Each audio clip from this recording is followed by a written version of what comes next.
Oke, assalamualaikum warahmatullahi wabarakatuh. Selamat malam, berjumpa kembali dengan Mas Bro Tegal. Mudah-mudahan puasa hari ini puasa yang berkualitas. Saya akan beberapa info untuk kalian, koin PP dan tentunya banyak info-info yang akan membuat market positif ke atas. Nanti kita bahas bersama, simak bersama di sini ya. Mohon maaf, Mas Bro ini tadi siang agak apa namanya tidur ya dari habis bikin video jam 1 tadi habis sholat Jumat kemudian tidur nggak terasa tahu-tahu sampai maghrib, aduh sampai berkutakan, tahu-tahu ada suara adzan masih belum siap makanan. Kacau kalau bahkan ini bikin video ini habis maghrib juga Mas Bro belum, ya baru air putih aja. Yang penting doakan kalian agar Mas Bro selalu sehat dan selalu update untuk kalian. Kondisi sibuk seperti apa juga sholat raweh tetap saya utamakan. Biasanya bikin video agak tadi sebelum asar ini karena sudah apa namanya kesorean, bangun-bangun maghrib. Ini jadi saya bikin habis maghrib ya, nanti sebentar lagi saya upload dan kemudian nanti untuk kita akan terawih dulu. Nanti kita bisa berkudakan malam sampai pagi, terutama yang di grup-grup dengan banyak yang tanya-tanya info segala macam. Kami siap melayani dengan setulus hati tanpa pamrih ya.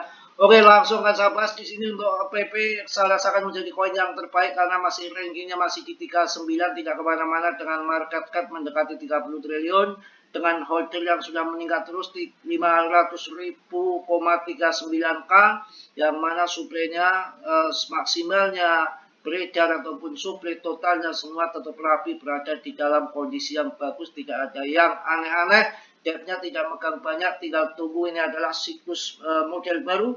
Dan tadi udah berita info di video siang bahwa Trump akan memberikan peraturan baru untuk dia semua di sana akan diarahkan sama Trump untuk bank-bank besar harus mengadopsi cryptocurrency. Ini sangat luar biasa. Ke depan ini adalah siklus bulanan model baru yang mana tinggal menunggu undang-undang clarity aset, tinggal deal saja, tinggal masalah sengketa stablecoin. Stablecoin ini nanti perannya gimana di perbankan, jangan perbankan pakai uang fiat, tapi ini akan muncul stablecoin seperti USDT dan stablecoin yang lainnya.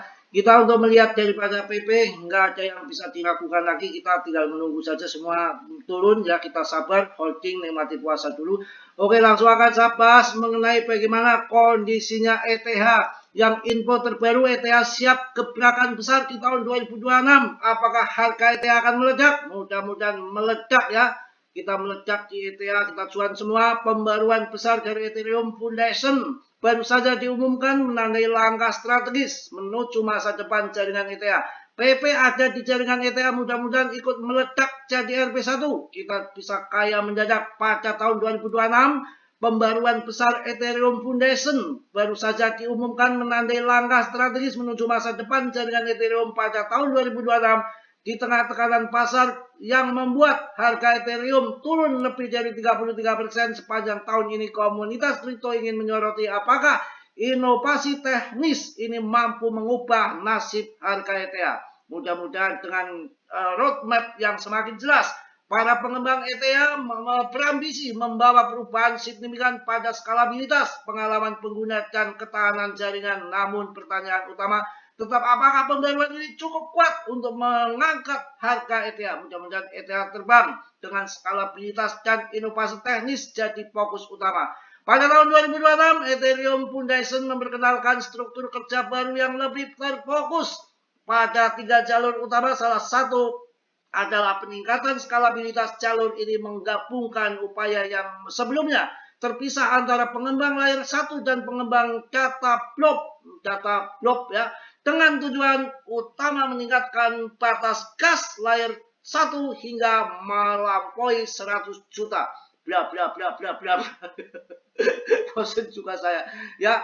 Oke lah, itu yang penting ada berita yang bagus untuk ETH, mudah-mudahan terbang. Yang penting itu kita inginkan terbang ya. Ketahanan jaringan dan keamanan jadi prioritas. Tapi memang kita tidak bisa pungkiri kita nggak bisa pungkiri bersama bahwa smart kontrak jagoannya memang ada di ETH, PP pun ada di ETH. Mudah-mudahan cepat melambung tinggi membawa koin PP ya.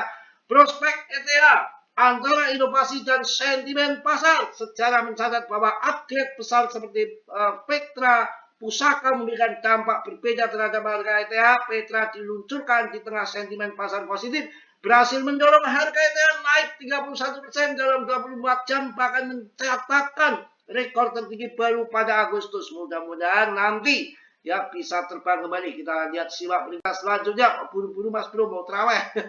Belum buka lagi. Ini yang menarik ya. CME Group siap guncang pasar trading derivatif kripto 24/7 segera hadir. Berarti tanggal 24 di bulan 7 atau gimana ini maksudnya? 24/7 segera hadir ya.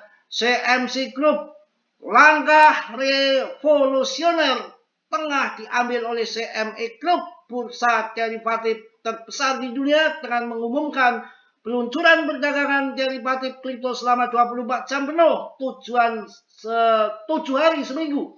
Inovasi ini dijadwalkan mulai berlaku 29 Mei, menunggu persetujuan regulator, dan diprediksi akan mengubah lanskap perdagangan aset digital secara global. Regulator AS dorong transformasi pasar menuju perdagangan non-stop.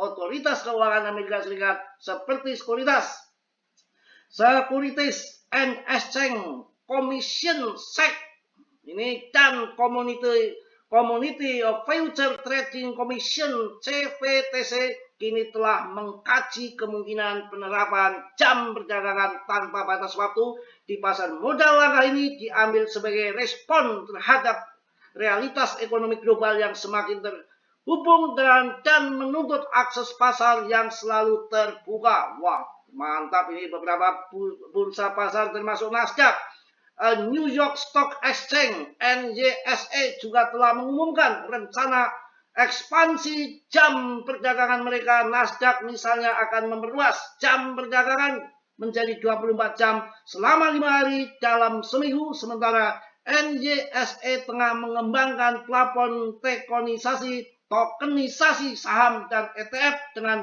fitur perdagangan 24 jam per 7 hari. Wah gila, non-stop. Transformasi ini diharapkan dapat menyelaraskan pasar AS dengan pasar global yang telah lebih dulu menerapkan perdagangan non-stop seperti pasar valuta asing, emas, dan lain-lain. Oh, kacau, capek juga. Bitcoin hingga Solana siap diperdagangkan. CMC Group mengumumkan bahkan kontrak berjangka dan opsi untuk aset digital seperti BTC, ETH, Ripple, dan Solana akan tersedia untuk diperdagangkan tanpa henti. Seluruh aktivitas perdagangan akan berlangsung di plafon CME Global dengan hanya ada yang jeda pemeliharaan mingguan selama 2 jam di akhir pekan. Maklumlah, masih kosong perutnya. Oke ya, mungkin itu aja untuk malam hari ini. Mudah-mudahan kalian semangat semua. Harganya juga masih oke, nggak kemana-mana, masih di kepala 4 ataupun di 0,07 untuk IDR-nya. USDT-nya di 0,0000419 ya. Harus semangat, harus yakin, maju tak gentar, pantang mundur. Puasa ini harus menjadikan kita untuk berbenah diri, hati kita. Ya, kita harus tahu diri, siapa dia, siapa kita. Ya, yang jelas Mas Bro cintanya masih mahal, tidak diobral di jalanan ataupun di gorong-gorong. Beda dengan mantan-mantan Mas Bro yang kebanyakan diobral. Mas Bro cintanya bukan cinta obral, tapi cinta yang masih tergolong mahal, begitu kira-kira. Oke kawan ya, selamat berbuka puasa. Mas Bro tak mencari warteg dulu karena nanti ini sudah 6:30, sebentar lagi jam 7 kentong isya kita harus tetap menjalankan sholat tarawih dulu ya, jangan sampai ditinggal. Kemudian nanti malam bisa berputaran lagi di grup sama kawan-kawan, mungkin masih pagi. Yang positif kalian ambil, yang buruk kalian tenang. Tidak ada sudilah yang belum subscribe untuk subscribe, dan semua risiko ditanggung masing-masing. Dalam dunia kripto berisiko tinggi, bisa cuan mendadak, bisa membeli mendadak. Salam dari Tegal Mas Bro. Wassalamualaikum warahmatullahi wabarakatuh. Maknyos.